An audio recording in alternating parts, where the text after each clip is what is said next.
சுவாமியே சரணமையப்பா சுவாமியே சரணமையப்பா சுவாமியே சரணமையப்பா ஹரிஹர சுதனே சரணமையப்பா தர்மசாஸ்தாவே சரணமையப்பா வில்லாளி வீரனே சரணமையப்பா வீரமணிகண்டனே சரணமையப்பா சுவாமியே சரணமையப்பா தர்மசாஸ்தாவே சரணமையப்பா சுவாமியே சரணமையப்பா சுவாமியே சரணமையப்பா ஹரிஹர சுதனே சரணமையப்பா தர்மசாஸ்தாவே சரணமையப்பா சுவாமியே சரணமையப்பா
நான் சாரோட வண்டியை தடவை இப்போதான் ஓட்டுறேன். அந்த சங்கரம் பிள்ளை என்ன நினைக்கிறாரோ என்னவோ. எதுக்கு அந்த ஆளை பற்றி பேசுகிற? அந்த ஆள் சரணம் சொல்லிக்கிட்டு அங்கேயே இருக்கட்டும். நாம் நம்ம வேலையை பார்ப்போம்.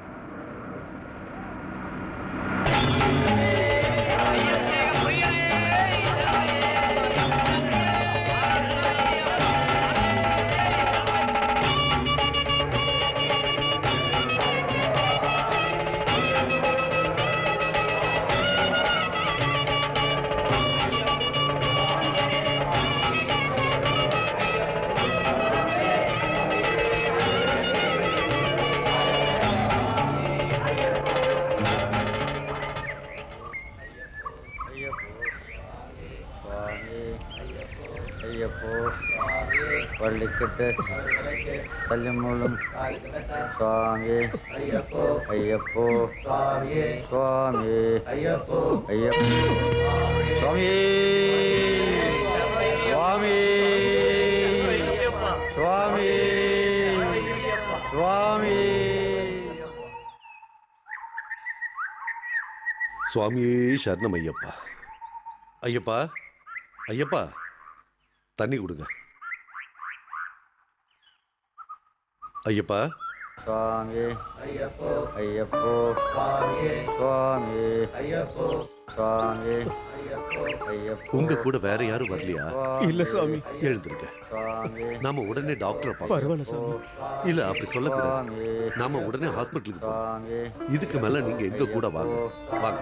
சுவாமி சுவாமி ஐயப்போ சுவாமி ஐயப்போ.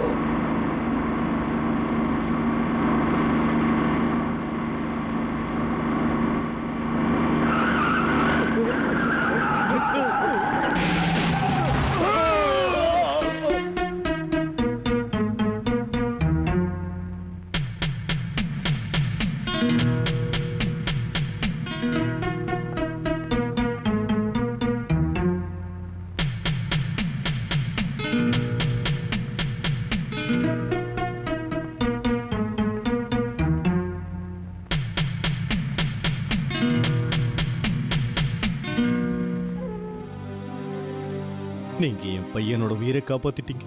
உங்களுக்கு என்ன வேணும் சுவாமி? நீங்க என்ன கேட்டாலும் நான் தர்றேன். கடவுள் புண்ணியத்துல என்கிட்ட எல்லாம் இருக்கு.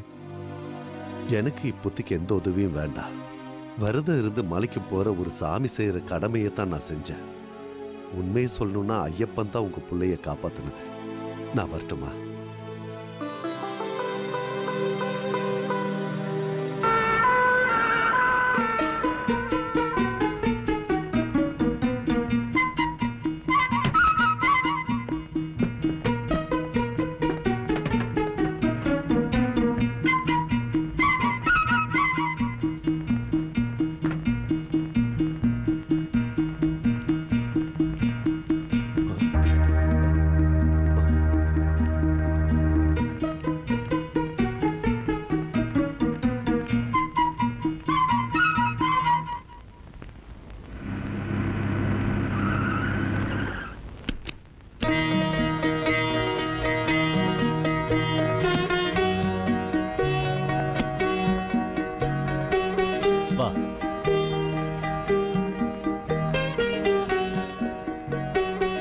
அப்பா என்னம்மா? அப்பா ஒரு பெரிய கார்ல 2 பேரும் வந்திருக்காங்க.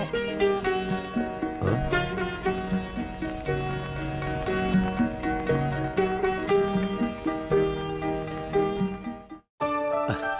வணக்கம். வணக்கம். குருசாமிக்கு எங்களை ஞாபகம் இருக்கா? ஞாபகம் இருக்கு. உட்காருங்க. இப்பதானே ஆபரேஷன் முடிஞ்சது. டிராவல் பண்ணலாமா? குணமானதுக்கு அப்புறம் வேலையா உங்களை பார்க்கத்தான் வந்தோம். வீட்டை கண்டுபிடிக்கிறதுக்கு நாங்க கொஞ்சம் கஷ்டப்பட்டோம். தெய்வத்தை போல நீங்க வந்து எல்லா உதவியும் பண்ணிட்டு வீட்டோட அட்ரஸ் கூட கொடுக்காம நீங்க வந்துட்டீங்க. அம்மா கொஞ்சம் பால் தான் இருக்கு, 2 பேருக்கு பத்தாது. அடடா, நீ சீக்கிரமா ஓடி போய் செல்லம்மா வீட்டுல ஆட்டுப்பால் இருக்கும் வாங்கிட்டு வா. சீக்கிரமா. மருதலிங்கம் கம்பெனில வேலை பார்த்தீங்கல்ல, அந்த ஆளு என்னோட பழைய ஃப்ரெண்டு தான். அந்த ஆளை பத்தி எனக்கு நல்லா தெரியும். நீங்க மலைக்கு போறதுக்காக லீவு கேட்டது ஒரு பெரிய குத்தமா எடுத்துக்கிட்டு உங்களை வேலையை விட்டு தூக்கிட்டான். அது எனக்கு 60 வயசு ஆயிட்டதால. அது சரி, இதெல்லாம் எப்படி எனக்கு தெரியும்னு நீங்க யோசிக்கிறீங்க. நான் ஒரு பெரிய டிடெக்டிவ் மாதிரி.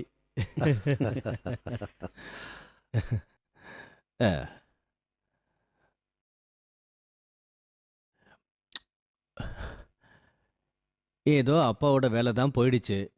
பொண்ணுக்கு நான் வேலை கொடுக்கலான்னு முடிவு பண்ணிட்டேன். அவ டைப்ரைட்டிங்ல ஹையர் பாஸ் பண்ணிருக்கா, ஷார்ட் அண்ட்ல லோயரும் முடிச்சிருக்கா. ஏண்டா, இவளை அப்பாயின்மெண்ட் பண்றதுல உனக்கு ஏதாவது ஆட்சேபணம் இருக்கா? இந்த அப்பாயின்மெண்ட் ஐயப்பனோட தீர்மானம். கரெக்டா சொன்னேன். சங்கரம் பிள்ளை, உங்களோட பொண்ணை எனக்கு மருமகளாக்கணும்னு தான் நான் முடிவு பண்ணியிருக்கேன். சார், அது வேண்டாம். பணப்பிரச்சனை, குடும்ப பிரச்சனை இதை பத்தியெல்லாம் பேச வேண்டாம். நானும் ஒரு பெரிய ஐயப்ப பக்தன் தான். அதை மட்டும் பார்த்தா போதும்.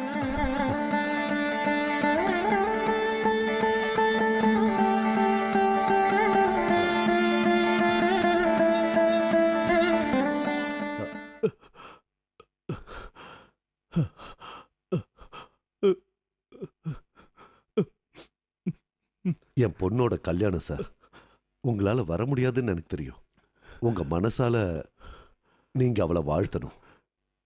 எல்லா விஷயமும் நான் கேள்விப்பட்டேன். நீங்க என்ன மன்னிக்கணும் சங்கரம் பிள்ளை.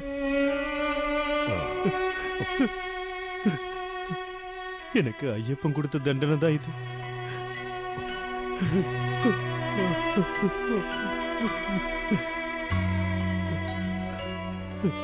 தயவு செஞ்சு நீங்க மறுபடியும் என்கிட்ட வந்து வேலைக்கு சேரணும். வேண்டாம் சார்.